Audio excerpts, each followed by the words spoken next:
Ni Commission on Audit Assistant Commissioner Susan Garcia na wala silang hawak na dokumento para patunayang nakatanggap ng kickback si Senador Bong Revilla mula sa kanyang PDAF. Sinabi yan ni Garcia sa pagdinig sa petisyon ni Revilla na makapagpiyansa sa kasong plunder kaugnay ng pork barrel scam. Pero hawak naman daw ng COA ang umano'y dokumentong ginamit ni Revilla para i-endorso ang mga umano'y peking NGO ni Janet Lim Napoles.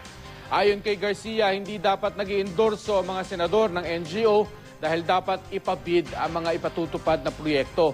Sinabi rin ni Garcia na wala ang pangalan ni Janet Lim Napoles sa mga hawak nilang papeles.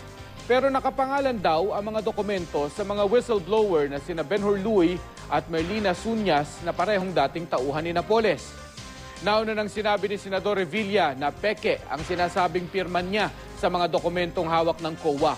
Pero sabi noon ni COA Commissioner Grace Pulido Tan, kinumpirma mismo ni Revilla sa kanilang tanggapan na pirma nga niya mga nasa dokumento.